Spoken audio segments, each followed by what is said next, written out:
plan pour mettre le Canada d'abord, notre pays. On va assurer la sécurité de son ciel, de ses mers et de son sol dans le Grand Nord, fort et libre. Mettons le Canada d'abord. Thank you very much for being here, everyone. It's a nice warm day. I'm enjoying working on my tan.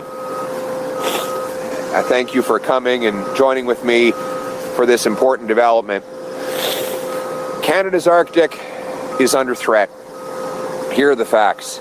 In the fall of 2022, the Canadian military found and retrieved Chinese monitoring buoys in the Arctic. And just last summer, a Canadian warship on patrol encountered a Chinese polar research vessel in the Bering Strait of off Alaska. Despite its borders being approximately 1,500 kilometers from the Arctic Circle, China now considers itself to be a, quote, near Arctic state. The Department of National Defense last year also noted, and I quote, Russia continues to modernize and build up its military in the Arctic, investing in new bases and infrastructure. It also possesses robust Arctic naval presence with submarines, surface combatants, and an icebreaker fleet much larger than those of other Arctic powers. The Pentagon also warned of potential Russian action in the Arctic, including jamming GPS satellites. Hostile powers want our resources, our shipping routes, and to be in striking distance of our continent. Let me be clear. The Canadian Arctic belongs to Canadians, and Canadians will take back control of their Arctic waters, Arctic skies, and Arctic land. After 9 years of liberal incompetence and disdain, our military is weakened and our allies no longer respect us. Our safety, territory, and trade with the U.S. requires we take back control of our north. This gigantic area makes up 40% of our land mass and 75% of our coastline. 140,000 patriotic Canadians call it home across 72 communities. Since time immemorial, the Indigenous peoples have triumphed over harsh climate, harvested land and sea for food, and passed their precious traditions on to their children and down the ages. We grew up on the folklore, fur traders, explorers, and others who charted the Northwest Passage. Writers like Robert Service, artists like the Group of Seven, and Inuit sculptors shaped our polar identity. We are the true North, strong and free. As the world grows more dangerous, our brave men and women in the Canadian Armed Forces, especially the mighty Canadian Rangers, must have the resources that they require. That's why the last common sense Conservative government invested in the North, the Arctic Patrol Ships Project, investing in the naval facility in Nanisivik, which is due to go online this year. But then the Liberals took office and failed our North and our forces. And Canada still doesn't have a permanent military base in the Arctic, while at the same time Russia has reopened Soviet bases and expanded its Navy's northern fleet over the last few decades. They've also developed new hypersonic missiles designed to evade NATO's defenses. What do you think they want those for? Russia even has ground force bases within the Arctic Circle, and they have more bases within the Arctic Circle than all NATO forces combined. This is a wake-up call. We need to become self-reliant and protect our interests and our sovereignty. That's why I'm announcing today part of my Canada First plan to take back control of the Canadian Arctic. 1, we will double the size of the first patrol group of the Canadian Rangers from 2,000 to 4,000 Rangers. The Canadian Rangers provide self-sufficient mobile forces to support the military. They often report suspicious and unusual activities while providing local knowledge and expertise to the broader Canadian forces. 2, we will acquire 2 additional polar icebreakers for the Royal Canadian Navy. These icebreakers will be on top of the current icebreakers that Seaspan and Davie shipyards are already building for the Coast Guard. The Liberals have promised these 2 heavy icebreakers, but not said when they will deliver them. I will deliver the Coast Guard icebreakers by 2029, and they will be on top of the 2 new Navy icebreakers that I just mentioned. So to sum up, under our common sense conservative plan, Canada will get 2 new heavy icebreakers for the Coast Guard and 2 new heavy icebreakers for the Canadian Navy. 3, the Canada First plan of the Conservative government will build Canada's first permanent Arctic military base since the Cold War. It will be CFB Iqaluit, right here in this community. We will build it in consultation with military experts, local government leaders, and the Indigenous population. Iqaluit already has a functional a forward operating location and a functional airport and seaport that can accommodate the Canadian forces. Iqaluit already has between 7,000 and 9,000 people, so the base would not be isolated and would bring increased quality of life and economic development to this important city.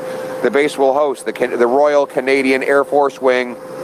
It will launch F-35s as fighter jets. It will also provide a place to launch and land Poseidon P-8s that will deter threats and carry out search and rescue, anti-submarine warfare, intelligence, surveillance, and reconnaissance work. The Royal Canadian Navy and Coast Guard could also continue to use Iqaluit's seaport as a base of operations to conduct maritime surveillance and icebreaking in Canada's Northwest Passage and beyond. It would also help NORAD detect, deter, and if necessary, destroy any incoming threats. It will fuel local economic development, transportation, and infrastructure. All of these improvements will be funded by dramatically cutting foreign aid, a lot of which goes to dictators, terrorists, and global bureaucracies. We've got enough problems at home. We've got our own backyard to protect. We can't be sending billions of dollars to other places. Often much of it is wasted and stolen and swallowed up by bureaucracies that act against our interests. I will be bringing our money home with massive cuts to these wasteful and corrupt foreign aid grants. So Canadians will decide, with Trudeau, Carney Liberals, more and more billions of dollars will go to global and globalist organizations, while our people at home are starving and our military is unable to defend our territory. Or they can bring it home with common sense conservatives who will make sure our money serves our people, our sovereignty, and our interests. And we will also go ahead with the already planned defense update, NORAD modernization plans that include, among other things, advanced air-to-air missiles, air-to-air refueling aircraft, upgrades at the forward operating locations in Inuvik, Yellowknife, Goose Bay, and of course the new base here in Iqaluit. Other upgrades include early warning aircraft, northern operational support hubs, new submarines to replace the failing Victoria-class fleet, tactical helicopters, and a new satellite ground station in the Arctic.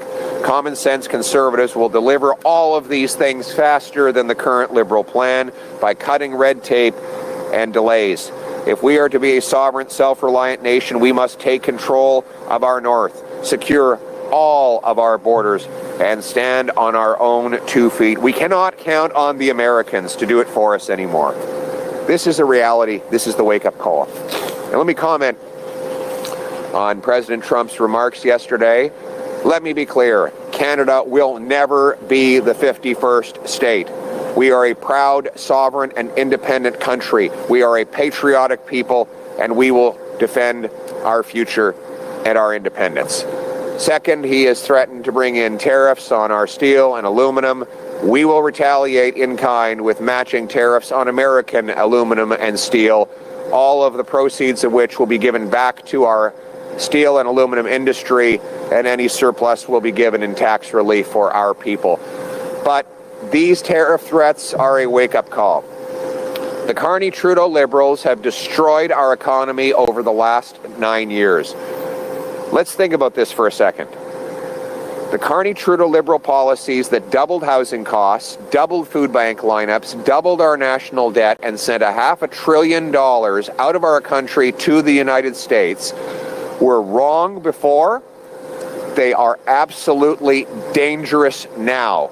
The combination of Trump tariffs and Carney-Trudeau tax hikes would be an existential disaster for the Canadian economy. Mark Carney has been in charge of our economy for the last 5 years when he became Justin Trudeau's advisor. And what has been the result? Doubling the debt, printing $700 billion of inflationary cash, destroying the purchasing power of our money, shutting down pipelines that would have made us less reliant on the Americans so that they get all our oil and all our gas, a radical environmental agenda that sought to deliberately defund Canada's energy sector. That has been Mark Carney's radical agenda that Justin Trudeau has been implementing dutifully over the last 5 years. This agenda was wrong before. It is an existential threat to every Canadian's job now. And that is why we need to go in exactly the opposite direction. We need to do away with Mr. Carney's carbon tax. This is another thing. Carney told CTV about 10 days ago he's going to bring in a new tax, a new carbon tax on Canadian industry. He mentioned steel. Can you imagine what it would do to our country if at the same time Donald Trump hits our steel industry with a tariff, Mark Carney brings in a massive new carbon tax? My friends, there will be no steel making in Canada, and we will lose the most fundamental strategic building block of an economy and, frankly, our national security. These radical policies have not worked in the last 9 years, and they will be a catastrophe if they are allowed to continue for a fourth term of the Carney-Trudeau Liberals. That's why we need a strong, Canada First, common sense Conservative government that will, yes, axe taxes, build homes, fix budgets, and stop crime, that will bring home production and paychecks by repealing anti-energy laws, that will build pipelines, unapologetically build pipelines, dig mines, LNG liquefaction plants, that will pass a bring-it-home tax cut to bring back the $500 billion that the Carney-Trudeau Liberals have given to the Americans. We will take back control of our borders with more border guards. We will cut foreign aid in order to rebuild our military, reclaim our north, put Canadians back in charge of their lives in the freest nation on earth. Canada first, Canada here, Canada now, Canada forever. Let's bring it home. Thank you. We will now take questions from the floor.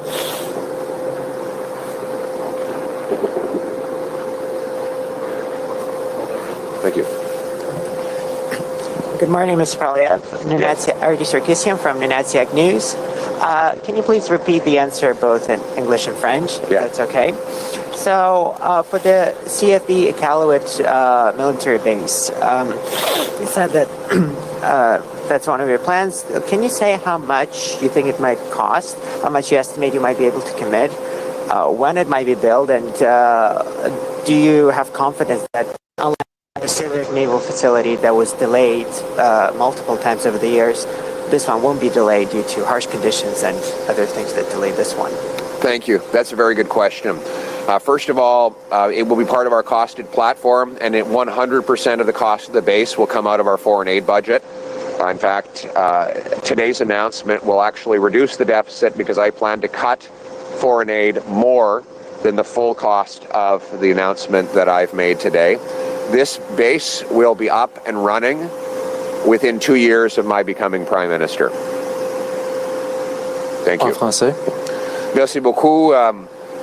L'annonce d'aujourd'hui va réduire le déficit parce que je compte couper les dépenses dans l'aide à l'étranger d'un montant plus grand que le coût d'établir la base, les brise-glaces et les 2000 plus de Rangers. Donc, l'annonce aujourd'hui ne va pas avoir un coût net, ça va avoir une économie nette pour notre budget. On va suivre la discipline $1 pour $1. Chaque fois qu'on ajoute $1 de dépenses, on va trouver au moins $1 d'économie afin de réduire le coût pour les contribuables qui payent trop après 9 ans des libéraux Carney-Trudeau. En termes de timing, la base sera établie d'ici 2 ans.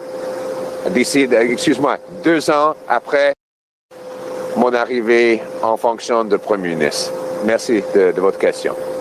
Thank you. Next question. Bonjour, Mathis Harvey de Radio-Canada. Si vous pouvez également répéter la question en anglais, répondre en français Oui. et en anglais. Merci. Vous proposez d'ambitieuses mesures de sécurité dans l'Arctique, mais d'autres enjeux sous-jacents ont une influence directe sur la défense dans la région, notamment l'absence de fibre optique au Nunavut ou encore les changements climatiques qui augmentent considérablement la période de navigation dans le passage du Nord-Ouest. Comment vous vous positionnez par rapport à ces dossiers qui préoccupent particulièrement les Nunavummiutes? Est-ce que c'est possible de répéter la question? Il y a beaucoup de bruit et c'est difficile d'entendre. C'est la dernière partie où vous avez parlé d'autres besoins. Il y a des enjeux sous-jacents qui sont reliés à la sécurité dans l'Arctique, notamment l'absence de fibre optique au Nunavut et les changements climatiques qui augmentent la période de navigation. Comment est-ce que vous vous positionnez par rapport à ces dossiers? C'est une très bonne question. Je vais souligner le fait qu'aujourd'hui, c'est seulement la première partie de mon plan Canada d'abord pour le Nord. Donc, il va y avoir d'autres annonces liées, oui, aux militaires, mais aussi à la qualité de vie et le développement économique dans le Grand Nord. La présence d'une base militaire va être un grand avantage économique pour le peuple ici, parce que ça va nous donner la capacité d'ajouter d'autres infrastructures technologiques, de transport et de navigation. La présence d'autres brise-glaces va aussi nous permettre d'avoir plus de navigation dans le passage nord-ouest et va permettre les navires canadiens de transporter et acheminer les biens et les services dans la région plus souvent. Donc, je vois que notre annonce aujourd'hui va contribuer à une grande amélioration dans la qualité de vie et la croissance économique de nos citoyens ici dans la région. Merci. In English. Thank you very much for a very important question. I emphasize that today's announcement is just the first part of our Canada First plan for the North. So there will be other announcements on how we improve the economy and the quality of life of our great northern people. But I would say that having 4 total heavy icebreakers will allow for more transport of goods and services throughout the Northwest Passage. It will also necessarily add infrastructure improvements. Those could improve technological improvements like greater internet and cellular connectivity, more roads, and other things that will make life better for the civilian population. A strong military presence here will mean a stronger economy, richer people who are in powerful paychecks and pensions that buy affordable food and homes in safe neighborhoods. Thank you. Thank you. Next question. Hi, Sam from CBC North here. What proportion of the jobs from all the announcements today will be held by the people of Nunavut? As many as possible. As you know, the Canadian Rangers are a northern force that recruits northern peoples. We want as many of the Rangers as possible to be Inuit and Indigenous, because those traditions that have been passed down through the ages are absolutely essential to doing the job. The Rangers are the eyes and ears. They do things that modern technology has not yet mastered. And so we want as much as possible for the Ranger positions to be filled by Inuit and by the Indigenous peoples. Furthermore, we see a lot of opportunities for recruitment in the North for the Canadian military that will give jobs and skills to the youth in the region. I also have no doubt that young people who are starting to get into the trades here in Iqaluit are going to be extremely busy. So my message to the youth of Iqaluit and of the North in general, study the trades, get into the trades, because there's going to be a lot of trades work necessary to build this base. Do you have anything to add to that, James? Yeah, I'll just say that when we start looking at expanding base infrastructure here, as well as upgrades to the North Warning System, the upgrades in the NORAD modernization program, as well as the forward operating locations throughout the North, that's all going to take a pile of local skills and local manpower to build this infrastructure.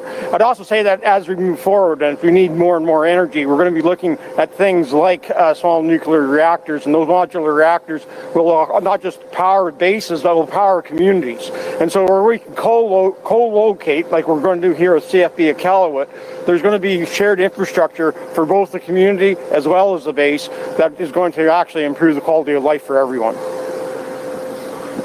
Thank you. This will be the final question. En français. Brice Ivanovitch pour le journal Le Nunavut. En réponse au tarif douanier, le Premier ministre du Nunavut, Pierre, nous a dit être soulagé par le sursis accordé par Donald Trump. Excusez-moi, monsieur, j'ai de misère à entendre. Il y a beaucoup de bruit qui provient d'ici. Si vous pouvez... Brice Ivanovitch pour le Nunavut. Le Premier ministre Pierre du Nunavut nous a répondu en réponse au tarif douanier qui se préparait à une éventuelle intervention en cas d'application des nouveaux tarifs douaniers. Les risques, il y a certaines inquiétudes pour des distributeurs alimentaires, notamment sur les prix de l'épicerie qu'on pourrait avoir à cause d'une certaine dévaluation du dollar. Quels seraient les leviers d'intervention que devrait mettre en place le gouvernement territorial, le gouvernement fédéral, et qu'est-ce que vous proposeriez, vous, pour accompagner les Nunavummiut pour contrer cette potentielle inflation alimentaire? Merci beaucoup. Très bonne question. Déjà, les gens de Nunavut ont souffert à cause de la taxe carbone de Mark Carney et Justin Trudeau. M. Carney a dit vouloir augmenter la taxe encore plus. Eh bien, il va le poser pendant quelques mois avant les élections pour pouvoir gagner des votes, mais son menace de rétablir une plus grande taxe carbone après les élections est très, très dangereux pour les gens du Grand Nord qui vont évidemment payer le prix. Il faut éliminer toutes les taxes carbone immédiatement afin de réduire le coût de transport pour la nourriture ici dans le Grand Nord. Il faut aussi enlever les barrières d'échange entre les provinces pour permettre nos agriculteurs de livrer de nourriture moins coûteuse pour la population à travers le Canada. Chaque sou que le gouvernement récolte en tarifs douaniers devrait être versé à la population en réduction de taxes, d'impôts et en aide directe. Aucun sou devrait rester dans les mains des politiciens et bureaucrates. Et on va devoir livrer d'aide précise pour le Grand Nord. Le programme Alimentation Nord doit probablement être bonifié afin de continuer de nourrir notre population dans le Nord. Et nous allons être là pour le Nord, je vous assure que le gouvernement conservateur va protéger la population dans le Nord, va assurer la disponibilité de nourriture abordable pour le peuple ici. J'ajouterai aussi qu'il faut rejeter l'idée libérale de bannir des armes de chasse. La chasse dans le Nord, la chasse n'est pas un hobby. La chasse, c'est se nourrir. Pour beaucoup de familles dans le Nord, la majorité du protéine qu'ils mangent, ça vient de la chasse. Et bannir les armes de chasse, c'est une façon de causer la faim à la population. Donc, on va protéger vos armes de chasse contre les politiques radicales, Carney, Trudeau, qui veulent les bannir. En anglais, thank you very much for your question on food inflation. The Carney-Trudeau Liberals have caused the worst food inflation in 40 years. Since Carney became Trudeau's top economic advisor in 2020, we've had the worst food inflation. In fact, food prices have gone up 37% faster under Carney-Trudeau than they did in the United States during the same time. You can't blame COVID or Ukraine for that. You have to blame the Carney carbon tax. Carney now says he'll quickly pause the tax for the election before bringing back an even bigger tax after the election, which would cause starvation in many communities. I will axe all the carbon taxes. We will remove barriers to interprovincial trade so our farmers can more affordably deliver food to our northern peoples. We will, if necessary, boost funding for Nutrition North so we can get foodstuffs here. And I will assure you that every penny that I collect in counter tariffs will be used to reduce other taxes so that Canadians can afford to eat, heat, and house themselves. Finally, hunting rifles. The Carney-Trudeau Liberals have said they want to ban hunting rifles. That would be a lethal decision in northern communities. It's hard for people in the south to understand this, but hunting is not a hobby in the north. It is actually a survival. There are many families for whom the majority of protein calories actually come from hunting and fishing. You ban hunting rifles, as the Trudeau-Carney Liberals have tried to do, you starve families. So I will reject the radical Trudeau-Carney policy of banning hunting rifles.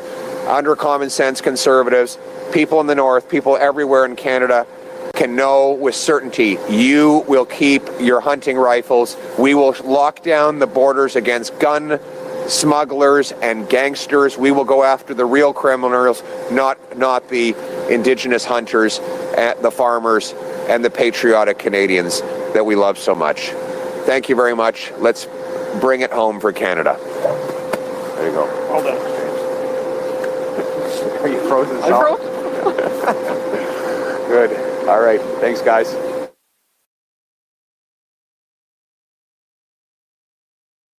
We all have things we worry about. But when we know trouble is headed our way, we need a fighter. The next 4 years won't be easy. There's big decisions ahead, and there's only one leader to protect Ontario. That's Premier Doug Ford. Check podcasts.